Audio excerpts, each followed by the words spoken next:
Hey guys, it's me KP. Welcome back to my channel. It is long awaited, for me at least. I am going to be doing a video talking about my Anime Expo 2025 experience. Please be kind and forgiving about how I look. I got back from a beach day and look how sunburned I got. Honestly, that's such a jump scare. See, when you have skin that looks like mine, you need to continue to reapply the sunscreen. I thought I was safe under the umbrella, but clearly I wasn't. So I am in a little bit of pain. Anyway, so I just figured I wanted to film more of a sit down and chit chat and then include the clips from Anime Expo just to, I don't know, allow me more time and space to talk about my experience rather than just doing a voiceover with clips. But just some backstory of, I'm a San Diego native. I was born and raised here. Even in high school, a lot of my other friends had volunteered or had attended things like Anime Expo and Comic-Con. And that was just something that I never really experienced. For some reason, it just didn't really happen. So I feel like I kind of missed out on something that for people who live in Southern California and are really into anime and video games and stuff like that, it's a more typical experience. So I was so excited. I was able to experience Anime Expo for the first time, and that they had already been doing certain things to make the experience a little bit more enjoyable, because when I was talking to other attendants of Anime Expo, they said in previous years it was just really awful with how long you had to wait, and this year already mailing the badges ahead of time just made it a little bit more streamlined. While I have gone to some kind of conventions or events, I went to San Diego Anime Convention and I went to DreamHack where it was here. I feel like those are not on the same scale as Anime Expo for sure. So the expo is something that happens every year. So the expo ran from July 3rd to July 6th, a Thursday to a Sunday, and it was at the Staples Center in downtown Los Angeles. It's just a big celebration of Japanese pop culture and animation. Given me and my group's work schedule, we were planning to attend from Friday to Sunday. However, if you watched my earlier vlog, I did end up going to a trainer market hosted by Emo Brown, run by Slim's Rips, that Thursday evening. So the trainer market was really great. It was super fun. I'm glad I went. Sorry, that's my cat. I'm glad I went, but I did end up getting home Thursday evening pretty late from that. It was 9 or 10 p.m. And I still needed not just to pack, but to finish. I still needed to finish doing final touches on my cosplay. So packing, finishing the cosplay, leaving, charging the car. We probably didn't get to our Airbnb in downtown Los Angeles until 4 or 5 a.m.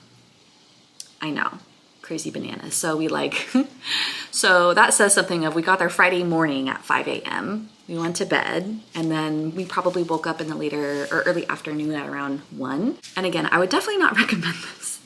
I would not recommend that. That would be something if I were to do it again later. It would be not getting there so late, maybe taking that extra Thursday off and just having that be a travel day, because it did eat up into the day on Friday. Day 1, we actually weren't planning on doing the cosplay that we did. We wanted to do a little bit more of the time-consuming cosplay that day, but given we were kind of short on time and the other people in the group did have Pokemon-themed cosplays, we ended up doing Team Rocket Grunt. These characters are not Jesse and James. They're just kind of like the regular henchmen, either from the show or the ones that you would typically have Pokemon battles with. For this cosplay was actually pretty easy, and I really liked how it turned out. I already had the boots and the skirt. Those were things I had already owned, so I just bought the long sleeve black top, the red vinyl. I did an iron-on vinyl, and the hat. And the iron-on vinyl was something that I was trying to do Thursday evening, and you could tell that a beginner did it.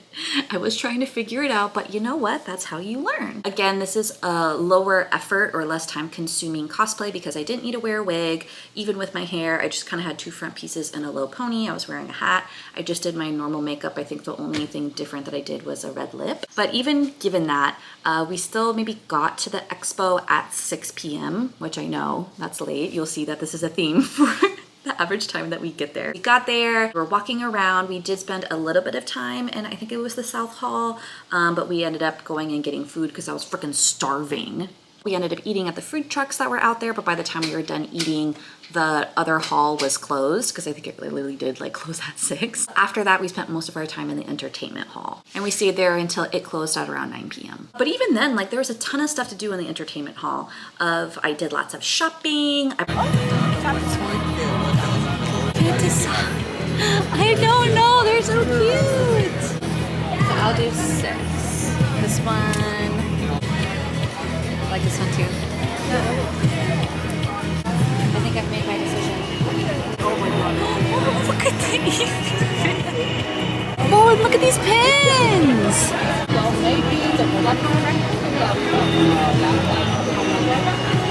I bought some stickers and some pins. I bought a keyblade.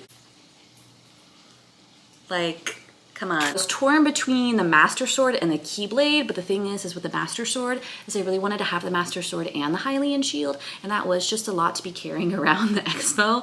So I went with the Keyblade, but now I have an incentive to go back and get the Master Sword and the Hiiiiii shield, because I think it would be cool to have the Keyblade right here, and I want the Master Sword to be right here. So after we spent some time in the entertainment hall, we ended up kind of bouncing around between the lounge, which is an area where they do sell alcohol and some food, and AX Dance, which is where they do have either like live performances or music playing in the lounge, but at AX Dance it's much more like a dance floor and they're playing club music. So if there's one thing you should know about me is that yes, I do have a variety of hobbies and like nerdy things that I'm into, but I really, really love EDM. I love EDM, attending raves, and I really love the kind of culture of PLUR, which stands for Peace, Love, Unity, and Respect. Just about acceptance and kind of loving each other at certain events like that. And so I was so excited to attend AX Dance and that they were playing EDM music that I really liked, including a lot of anime remixes. And it just made me really happy because there were other people there that I could tell like were ravers or knew about PLUR.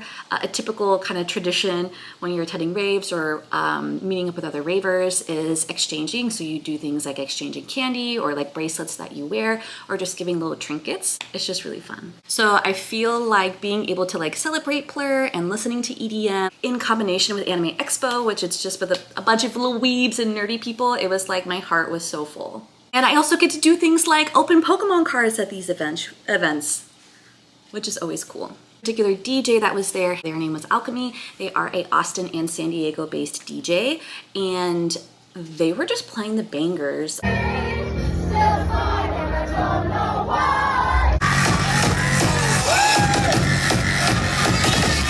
I had messaged him later and asked him how he would describe his genre. He said it's like ISO-EXO and Millennium and anime remixes, and it was just such a vibe. And I had such a great time watching him perform, and it was really cool. He was playing instruments live as well. If he was playing a violin, he had a lightsaber as his freaking bow. I could not believe. And I didn't even realize until halfway through that the violin sounds that were coming into the music were things that he was playing live. So crazy.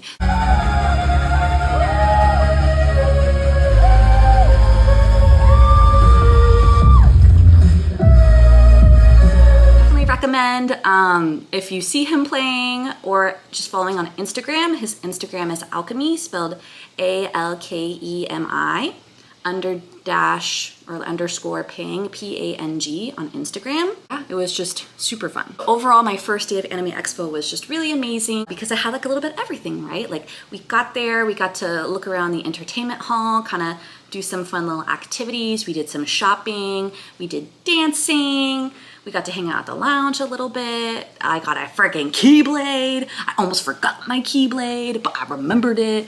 I would have been so mad if I would have bought that and forgot that, but I remembered it. It's okay. At Anime Expo, there was a lot of really like culturally significant things I got to experience, such as doing the worm, push-up contests, and whatever this was that we saw when we were leaving.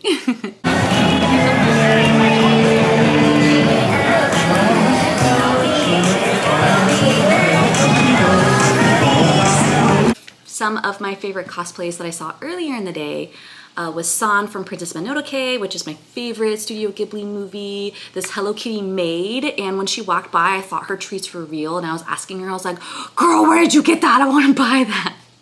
This amazing side duck, and these adorable evolutions. I screamed when I saw them and how cute they are. And of course, my girl Toru.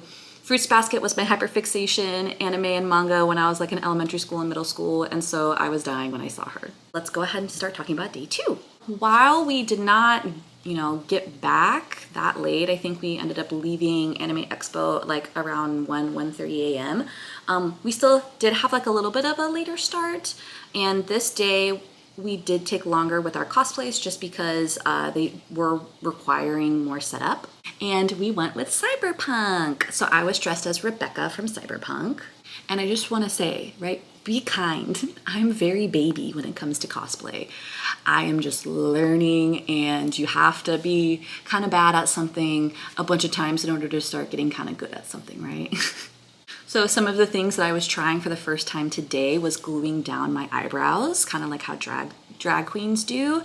I do have pretty prominent eyebrows, which I love, but they're dark and they're a little bit thick, and so it can be really difficult when you're cosplaying because a lot of anime characters or animated characters tend to have these pencil thin baby eyebrows that are in like different colors.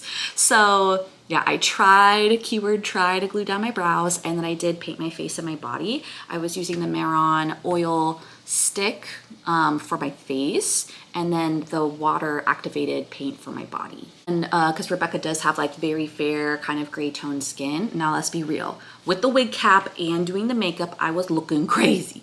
I was giving Joker a little bit. Like I said, we have to start somewhere. I think next time I would try to do the water-based paint even on my face, because the oil paint is very, very opaque.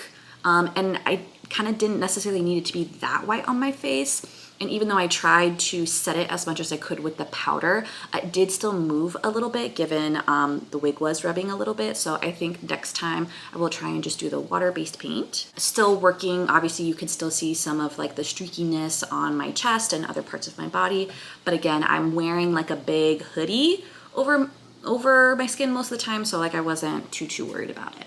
So with Rebecca, she has these tattoos, and the temporary tattoos came with the Amazon cosplay set I bought for her. The only issue was like the neck was fine, but I was wearing tights. Given how revealing her like actual outfit is, it's literally just like a little bathing suit and then a big hoodie. I just didn't feel personally comfortable just wearing like the tiny little bathing suit bottoms. So I was wearing lighter tights, which I thought were great. Like I really liked it. But she does have like a thigh tattoo, so I tried to just like apply the temporary tattoo on top of the tights, and it looked fine for a little bit, but it did like kind of flake and peel off. So I did have some extra paint that I had used on Rebecca's gun. So I used that paint to kind of fill in any holes or things that were getting peeled off. But that would be something I would recommend, or if I were to do the cosplay again, I would just paint it on the tights ahead of time. The other thing as well is that she has a tattoo on her abdomen. And because I was wearing tights, right, they go up pretty high, that the tights were cutting off the abdomen piece a little bit. And I mean, again, I probably could have painted it, like put it on the best that I could and then painted over it. But the thing is that because I was wearing the hoodie and most of the time I did have it zipped halfway up, like I didn't necessarily stress about it, but that could be like a little attention to detail thing that I could have in the future. I think the only thing that I would for sure do differently is her shoes. So the costume came with boot covers, but I didn't like try them on to double check. The boot covers were pretty janky. Like I think they would have been fine if I would have been wearing like more like black boots, but I was wearing white sneakers because I wasn't really thinking. So they looked so goofy that I ended up just ditching them all together, and I was just wearing the white shoes, and I think it looked fine. But again, that could have been something that I could add on next time to make it better. Given how long it took for us to get ready, this time we got there at 7 p.m. This time we spent some time in the beer garden, which was really fun. There was like some live music, some line dancing, but like watch me fight for my life trying to like figure out what this line dance was.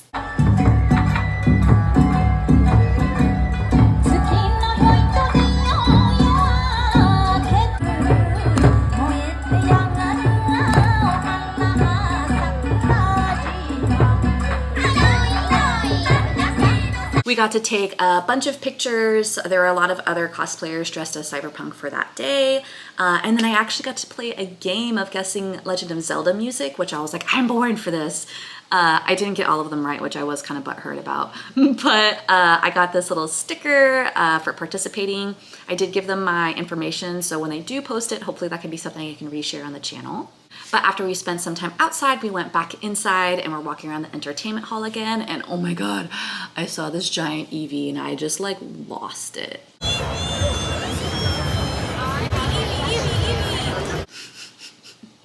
So like imagine that, but for like a very, very extended period of time where I was just like, Eevee, Eevee, Eevee, Eevee, Eevee. It was so cute. And then after that, we ended up spending more time in the lounge this day. And it was really fun. They had I'm pretty sure she was a Japanese singer who was just doing a bunch of cover songs of like the millennial bangers. I just went in there and I was just like, oh my God. And I was just getting so hype. And whenever I get hype, I get really, really excited. I get really, really into dancing. And so maybe this is just really dorky, but again, this is a vlog about my experiences. And again, I wanted to make it feel like you guys are there with me. So here's some of the clips of me just having fun.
During this time, we also participated in some very important spatial ability games and team building experiences. Go, go, go, go, go.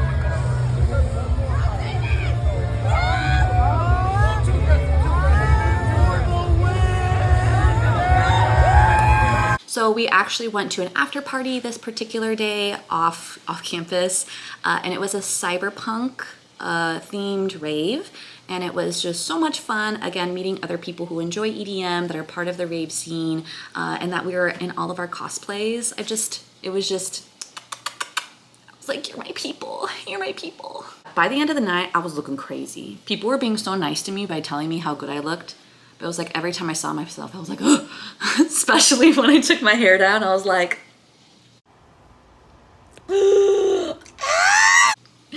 jump scare, jump scare, jump scare.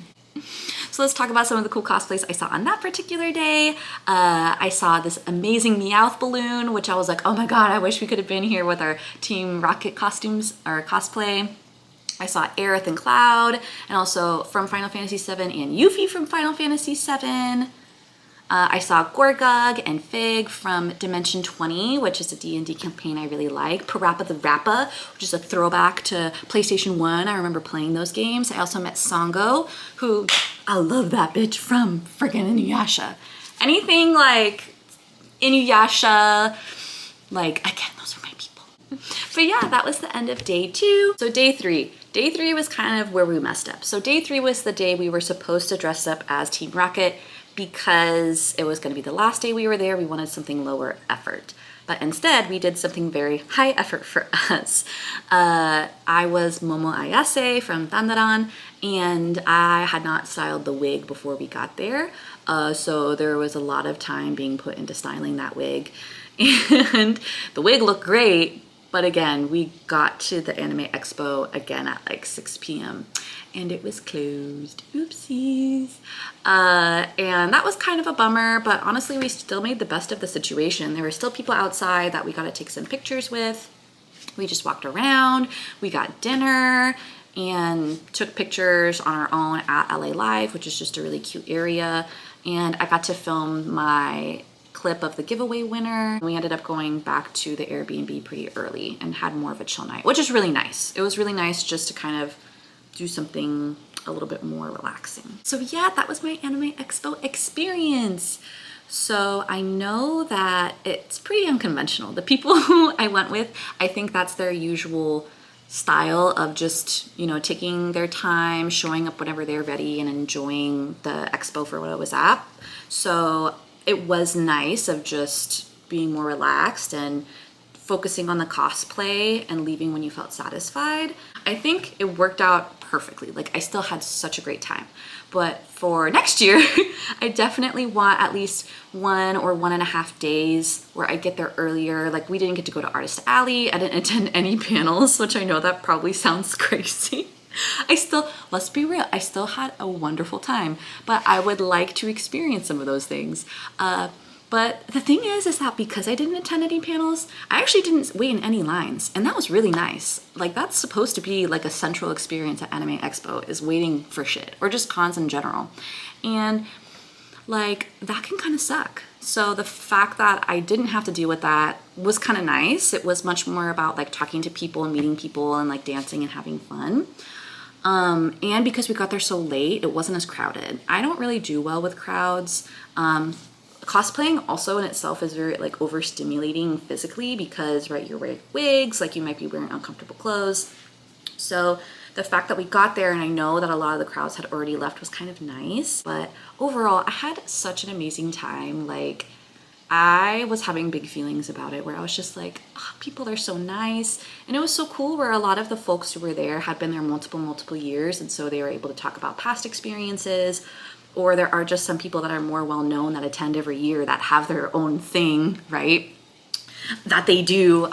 It just feels so joyous. Like that's how it feels like.